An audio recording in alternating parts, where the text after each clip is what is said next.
We planted poplar as a nurse crop here because poplar has the capacity of starting extremely quickly, and now we actually have a forest that's between 20 and 30 meters tall, and we have beech growing as an understory. Under poplar you find quite a variety of species because of these good favorable germination conditions, and some say the open canopy structure of the poplar is supposed to be pretty attractive for birds to come and sit and then take off again like pigeons, and many of them drop some seed and so on. Don't know if that's true, but it would be interesting to actually get it inventory. And more than 20 years ago when we moved here, I was so fond of having my own forest that I decided to increase the area of forest on the farm by 4 hectares of additional farm forest land. So I got something that looks like an old forest within 20 years. That was what I wanted to look deeper into and also have the privilege of owning that myself. Briefly, I can say that such a forest and the nurse crop, as we call it, the poplar nurse crop, that's a pretty interesting method in times of climate change, where we all talk about doing something to mitigate the climate change. And as foresters, we are of course looking into how can we, with sustainable forest management, actually contribute to that agenda. What can we do in forestry to activate the potentials of forest management to do it even better than business as usual, than what we are used to regarding CO2 sequestration and producing wood that can be used and replace steel and concrete? I was worried when we started because I heard that poplar needs a lot of weeding to become successful. So I was actually a little bit worried that the poplar wouldn't make it, and therefore I used both species, because the black alder is more robust and also it's not damaged the same way by deer as the poplar. The deer loves to rob the poplar and thereby debark them, but that was never really an issue. I actually did a little pilot study 2 years ahead, and I was pretty comfortable when I did the big project on 4 hectares. The black alder is almost gone. They were taking the lead from the beginning, but then when the poplar got started, they took the lead. And that happened after 7, 8, 9 years.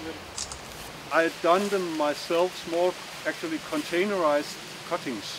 I cut the cuttings in March and put them into the Hico tray. You know, some of you may know the Hico plastic trays for containerized seedlings, and then they were planted out in the beginning of July, and it was so dry that I could hardly get the planting tool into the ground. It's clay soil here, but they actually survived pretty well, but were delayed.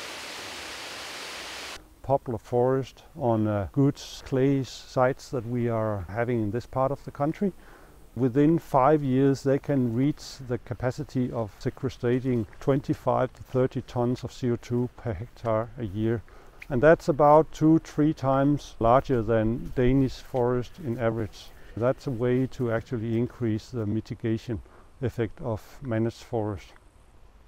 The weak part of it is that there is not really a market for poplar wood now.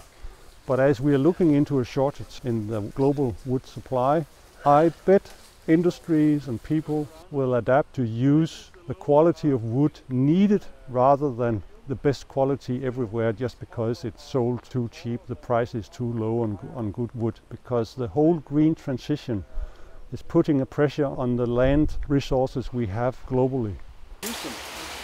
But we have to remember that the whole wood market has been so spoiled for decades. They have paid hardly anything for the good quality. Now the situation is changing, and we started talking about that changing situation more than 10 years ago, but nobody believes it until you see the prices go up. And that's what's happening now. We need to become independent of fossil fuels. We need to produce all of that on the surface of the planet. and therefore we will be running into shortages of land, and therefore we need to be better to reach the potentials of the land and to get the materials we need produced on smaller area, especially if we want to dedicate a larger proportion of area for biodiversity. We cannot just leave it to nature to tackle the situation that we are in now with 8 billion people on the planet, a lot of them still in need of better living conditions. So I would just encourage you in Iceland to get going with your afforestation, because you will also, as we did experience here in Denmark, experience that the forest actually grows better than you would believe from the beginning, because as you plant more forest in the landscape, site conditions will improve, growth will increase, and the opportunities to establish a range of tree species will also increase in time. So I wish you good luck.